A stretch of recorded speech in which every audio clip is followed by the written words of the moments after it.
So, Kit Clarenberg of the Gray Zone recently published this awesome investigative article about the Euromaidan protests slash, well, the US, the Western media calls it a revolution. But what it really was a US backed color revolution, a US backed coup effort.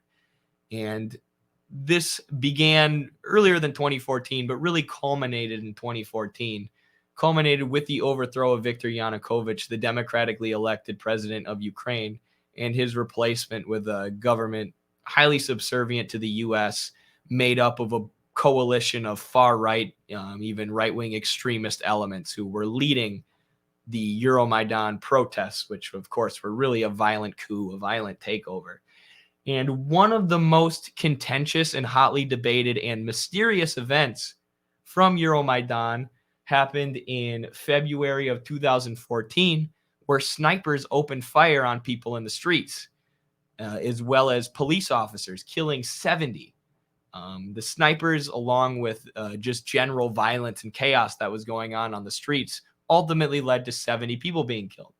Now, immediately, the Western corporate media and their sources in Ukraine, who many times were far-right extremist groups who the U.S. was backing, immediately said that the snipers were from the Yanukovych government. They were from the government that was being overthrown by the Maidan protests.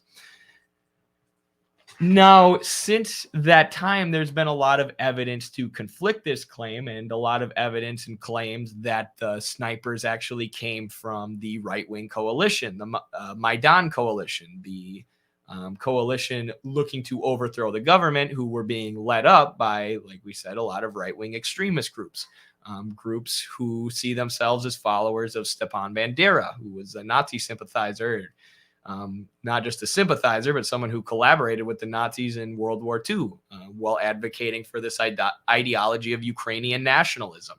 These were the people at the head of this, and much evidence came out showing that these were the people who hired the snipers, or the snipers belonged to this right-wing coalition, which was heavily backed by the U.S. and Western NGOs in Ukraine. And groups like the NED, the National Endowment for Democracy, which is basically just a cutout version of the CIA.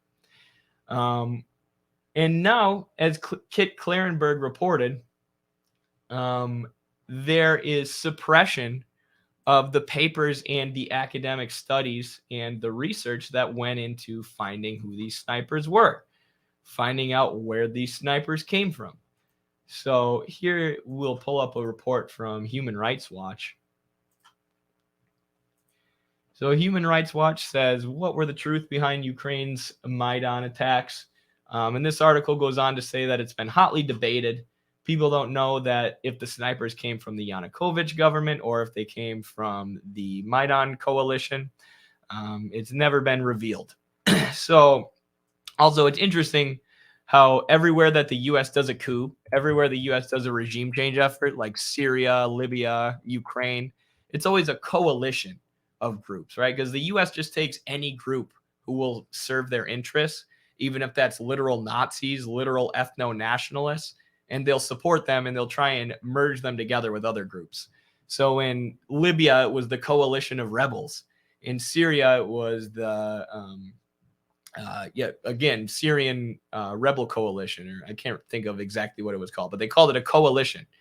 And really what it was just a bunch of extremist groups who the U.S. brought together, gave a whole bunch of funding and advice through political NGOs, through the NED, through the U.S. intelligence agencies like the CIA, and then encouraged them to take over the government from there. And that's what happened in Libya, Syria, and Ukraine. These coalitions of far-right extremists, in Syria, actually, they weren't successful, but they threw the country into civil war. And in Libya, as well as Ukraine, these far-right extremist rebels overthrew the government. Muammar Gaddafi was killed by the rebels in Libya, whereas in Ukraine, Yanukovych, I believe he took asylum in Russia. He was able to get out of there. But either way, funny how they always have to rely on coalitions, because there's never any actual, real political group trying to overthrow the government wherever the U.S. is targeting. So they have to create one by finding the most extremist, most radical, most pro-U.S. forces in the region, like the Banderites, these ethno-nationalists that they were supporting in Ukraine. So the coalition government, after taking power, after ousting Yanukovych, never launched an investigation. They never said, let's find out where these snipers came from. This was an important event. Ukrainian citizens were massacred. We are now in charge of the Ukrainian government. Let's launch an investigation into what really happened. Because the coalition government that took power was actually just a coalition of right-wing extremists backed by the U.S. Any political movement or any political group in the region who will support the U.S., which usually ended up being these fascistic ethno-nationalist banderites or people associated with them. So, it didn't really make them look very honest when they took power of the government amidst all these contentious events and then launched no investigation into these events. Even when people are pressuring them, hey, can we find out about those 70 people who were randomly killed by snipers in the center of our country? And the new government, the government bringing them freedom and democracy, is like, no, we're not going to talk about that. They definitely didn't come from us. It is all Yanukovych. So anyways, now this political scientist from the University of Ottawa conducted a rigorous academic study, a rigorous academic analysis of these events, not just the Euromaidan protests or the Euromaidan revolution, which was really a coup, but the sniper attacks themselves. So Ivan Kachinovsky, as I said, from the University of Ottawa, has been one of the leading experts on this issue. He's published a lot of things about Maidan generally, and now his most recent research papers took aim at the event with the snipers. And of course, which probably will surprise nobody in our audience, his research concluded that the snipers were in fact a part of the Maidan coalition and not the Yanukovych government. They were part of the coalition of U.S.-backed extremists and not the democratically elected government. Imagine that. Who would have guessed that the U.S. would back a bunch of far-right extremists who would kill 70 people in the streets? However, despite Kachinovsky's incredible and rigorous scholarly research that you would think would be shocking, right? That you would think would be front page news, especially with what's going on in Ukraine now. Hey, this wasn't actually the democratically elected Ukrainian government, the Ukrainian government that was overthrown in 2014, who hired these snipers to kill 70 people in 2014. It was the right-wing coalition. It was the U.S.-backed coalition that overthrew him who killed 70 people. Wow, what a story. Not for U.S. media, because it goes against the interests of the capitalist ruling class who produces the U.S. media. So they kept people in the dark and they suppressed Kachinovsky's work. Despite that, though, this work has been published or cited over 100 times since Kachinovsky published it by experts and various academics. And this is why we're always telling you guys not to use mainstream media and to use academic sources, because even though the academy, is largely controlled by the ruling capitalist class, or in many ways is influenced by them, there's still a level of intellectual rigor and academic rigor that goes into academic sources. You have to have them peer reviewed. So you can't get away with just saying bullshit, with just saying pure nonsense the same way that the mainstream media can. Which is why Kachinovsky was allowed to publish this and why his work has been cited by so many other experts, but ignored by the U.S. media. So these are some of his studies focusing on Maidan and the event with the snipers. So even though academic sources aren't perfect, they're still a lot better than mainstream outlets. But the mainstream outlets can also just ignore academic sources. They can ignore studies that should be important, should be blasted over the media, should be circulated in every household that aren't. And this is how they keep our population dumb, for lack of a better word, how they literally just keep Americans uninformed, how we don't really know what's going on in the world in terms of most of the important geopolitical events, because we're just kept in the dark, right? There are important academic studies or academic research published about these things, but normal people don't have access to them. Normal people are just fed Fox News and CNN who are going to completely ignore all the important research that's being done or all the important analyses from political scientists. So it creates a barrier between real knowledge, real truth, and the masses. Whereas in a society that made sense, the media would take the best research and the best studies being done by folks like Ivan Kachanovsky, and they'd circulate it, they'd simplify it, they'd help people understand it. Instead, it's the opposite. They suppress that research that goes against their interests, and then they lie to people.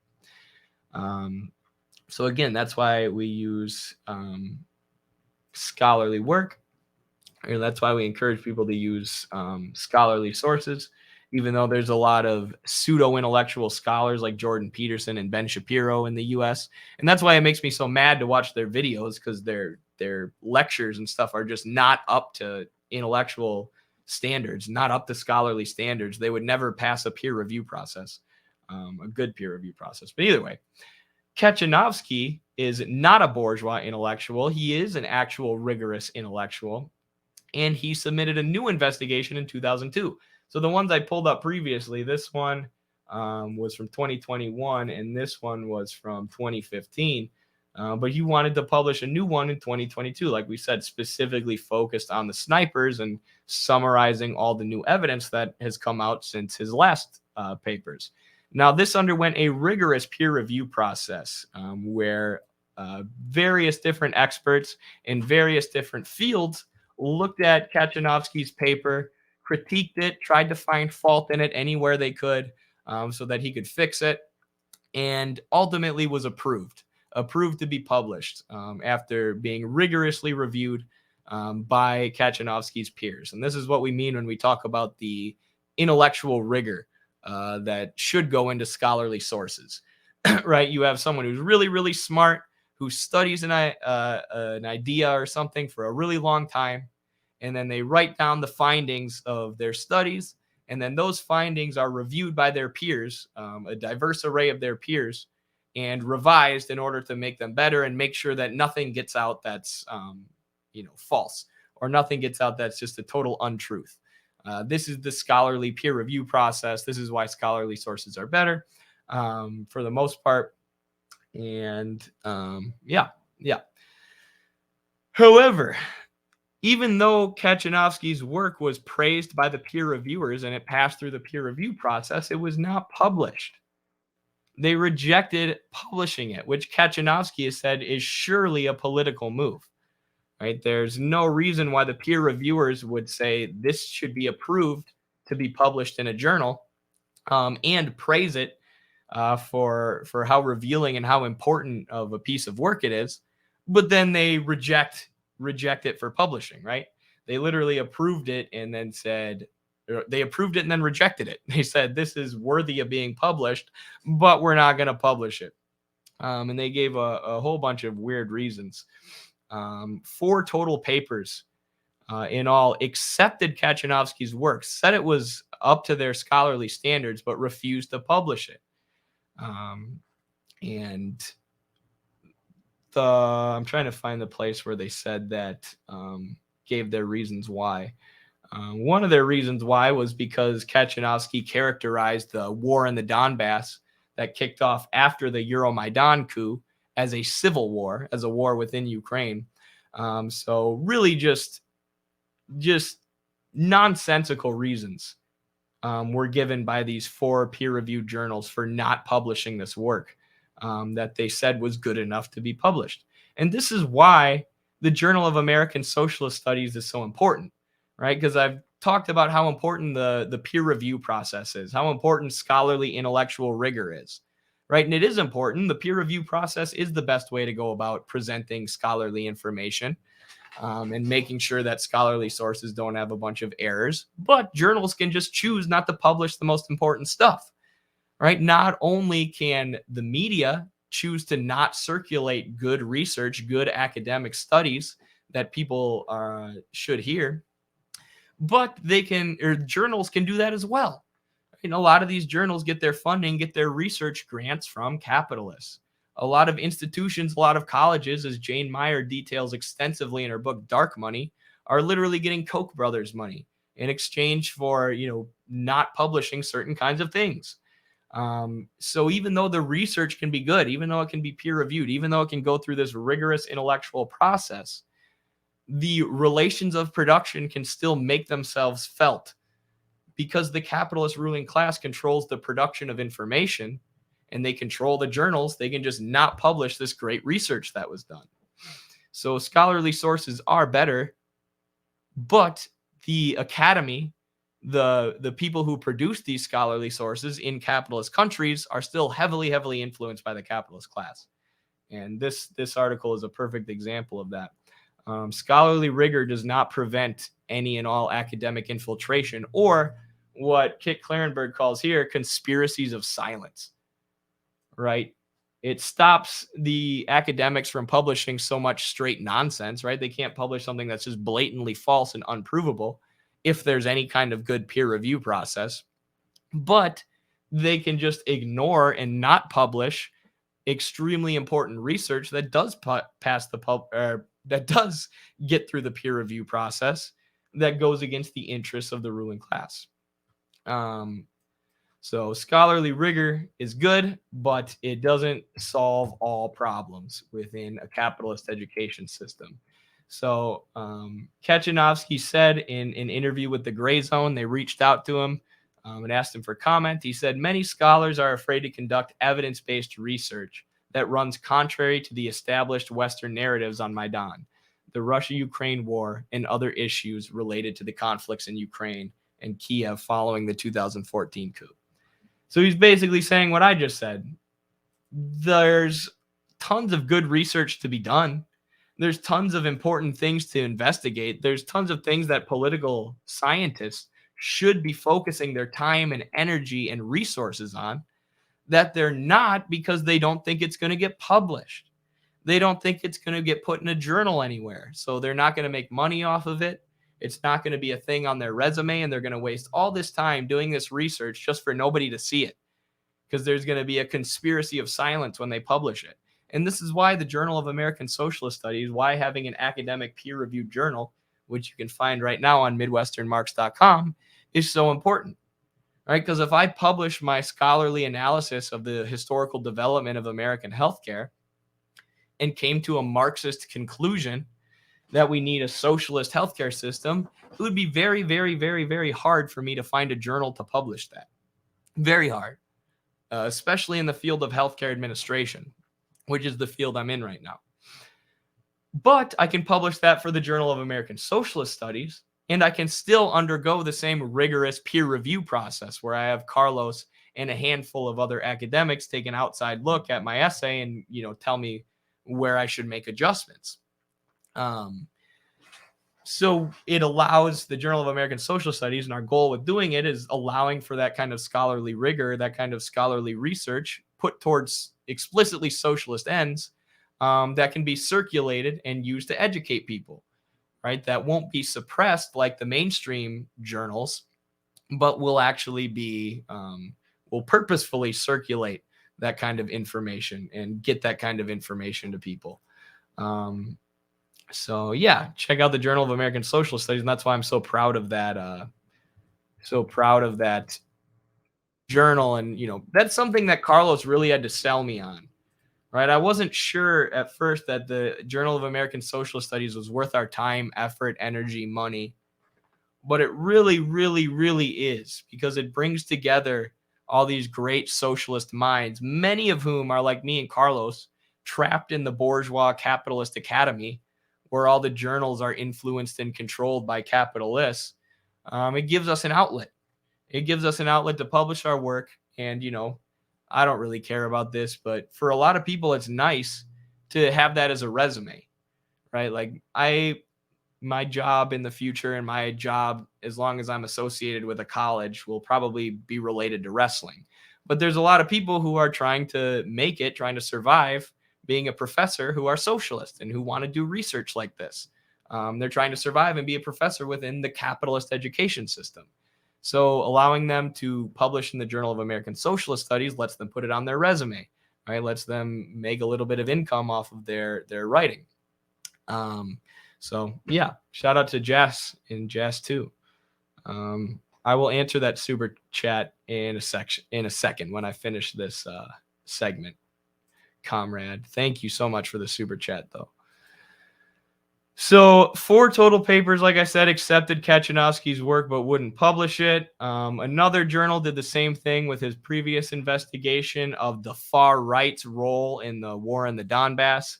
So, like I said, there were a lot of right-wing extremists who were involved in leading the Maidan coup and then leading the attack on the Donbass, the area in eastern Ukraine that borders Russia with mostly Russian speakers. People who see themselves as being ethnically Russian, who went to war with the ethno-nationalist Ukrainian government after the Maidan coup, or who were attacked by the ethno-nationalist Ukrainian government.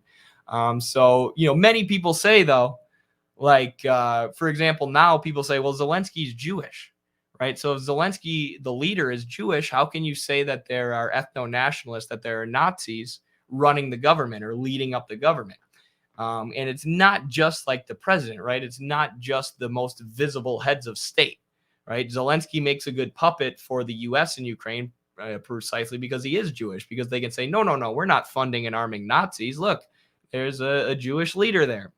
When in reality, the militias, the military, and the on-the-ground bases and sources of power and armed bodies of the state are headed up by groups like the Azov Battalion and Right Sector, these ethno-nationalist Nazi militias. So what Kaczynowski did in that work, investigating this, was seeing to what extent is the right wing involved? To what extent did the right wing lead this coup and kick off the war in the Donbass? How much power does the right wing actually have, compared to the more visible heads of state? Is Ukraine actually, somewhat liberal democratic? Or are these fascist militias and fascist paramilitaries and fascist political parties actually the ones who are calling the shots, actually the ones who are in control of the government and the economy?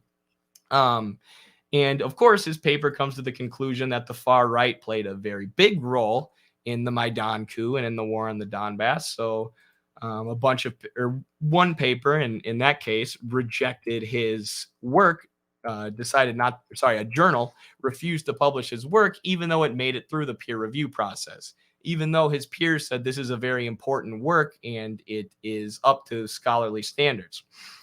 So Kaczynowski claims that the journal's editor offered an assortment of excuses. This is a quote from the Gray Zone article, by the way. Kaczynowski claims that the journal's editor offered an assortment of excuses for not moving forward post-peer review. As publication approached, he said that the editor falsely claimed the study was identical to his previous Maidan massacre au revoir. So again, that's one of the nonsensical excuses they gave for not publishing it, right? Okay, it gets approved through the peer review process, but we're not going to publish it because it's too similar to the last thing you published. Okay, then why did you publish it through peer review? If it's just the same thing, the same research repeated over again, how did it make it through the peer review process? Just a nonsensical reason for not publishing it, because the motivation for not publishing it is political or economic. So Kaczynowski put that paper through an original software check. So for those who don't know, there's these softwares like Turnitin is one, and you can put a paper in and it'll tell you how similar your paper is to other papers that have been published. It'll tell you how closely you're approaching plagiarism, not censorship. And the software that Kaczynowski put his paper in said that it bore 0% similarity to his previous study about Maidan. So just showing how nonsensical the claim of this journal was, that they couldn't publish his work because it was too similar to his previous work. Well, he put it in a software and it said it's not similar to his previous work at all. The editor of that journal also complained that Kaczynowski classified the 8-year-long conflict in the Donbass as a civil war, which was initially provoked by Ukraine's far right. So the editor of that journal basically said the quiet part out loud, right? This is good research, but we don't want you to publish it because you're exposing things that are true about the conflict in Ukraine that go against the Western mainstream narrative, that go against the idea that this war started in 2022 when Russia invaded. Right? You're saying that there was a civil war that began in 2014 when far right-wing elements backed by the United States and by Western finance capitalists overthrew the government and then kicked off a civil war by attacking and shelling the homes of Russian speakers in East Ukraine. Basically saying straight up, we're not going to publish your journal because you give that narrative, which is counter to our narratives. So Kachanovsky has published a lot of his research, though, even some of it without, not in a journal, just published it independently on his own, which means he's definitely missing out on making money and stuff. But I'm sure he just wants people to get this information at this point. So one of the places that the snipers were located in during the Maidan coup and the events in February were Hotel Ukraina. So that place was loaded with snipers, and that at the time of the killing was a Maidan controlled area. The Maidan movement, this right-wing coalition of US-backed political movements and military groups, paramilitary groups, controlled Hotel Ukraina and a whole bunch of other areas where the sniper fire was coming from, according to the research. Right? Whereas the claims of the right-wing political groups and the claims of the US media that the sniper fire was coming from the Yanukovych government and coming from Yanukovych police officers were shown to be untrue by this research. Right? The fire that came from the Yanukovych controlled areas were warning shots. They were fired into the air. They were fired at trees. They were fired at brick walls. And most of the deadly sniper fire that killed 70 people came from Maidan-controlled areas, which is what this research found. So to prove this and not get called the Russian propagandist and conspiracy theorist, I guess,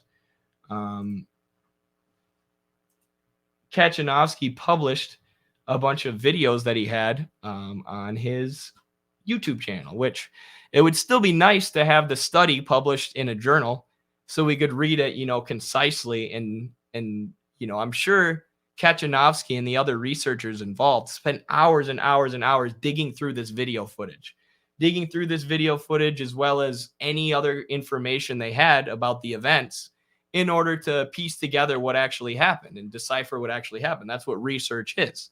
Compiling extremely useful information about the world around us through intense, rigorous research. But instead, all we have is the video. Right? We don't have the study explaining the context of this video. You can see the evidence that him and his team were parsing through. And he's put captions here that you can see as well. And I'll put the link to this in the chat so y'all can go see it if you want. Showing that, like I said, most of the sniper fire was coming from Maidan coalition controlled areas.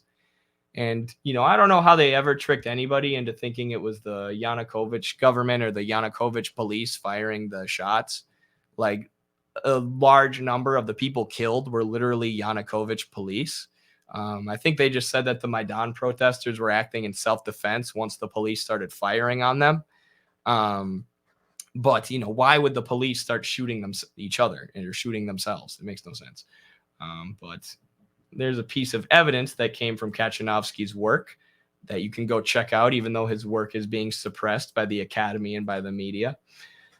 So there's tons of just damning evidence that Kachanovsky comes up with, that video being one of the main ones, probably the main one.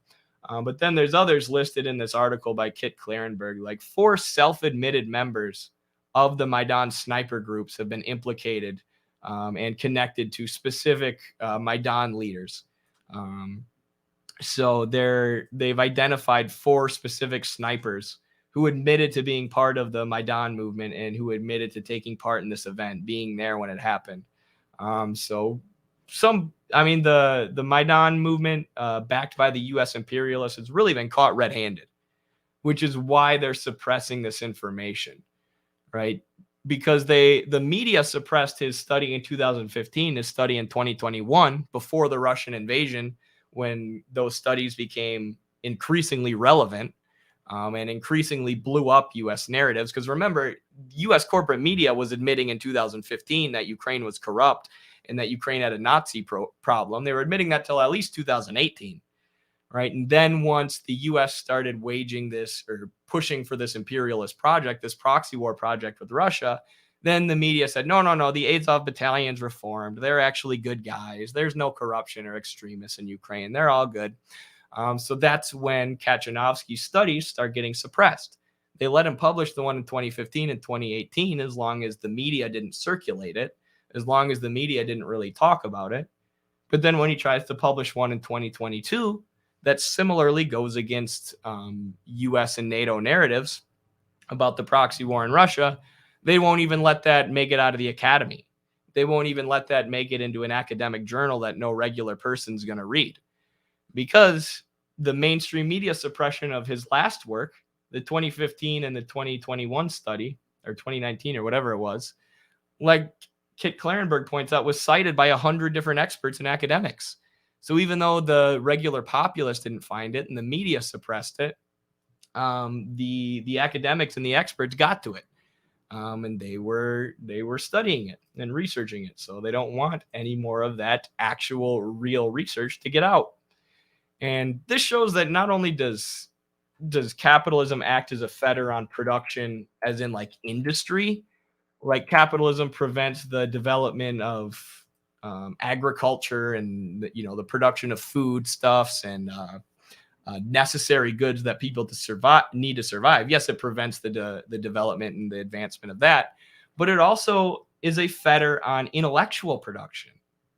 The academy in the education system is so heavily conditioned by the relations of production and so heavily controlled by the capitalist ruling class that tons and tons of good, valuable research is suppressed, never makes it out, never gets to the people who need to hear it most.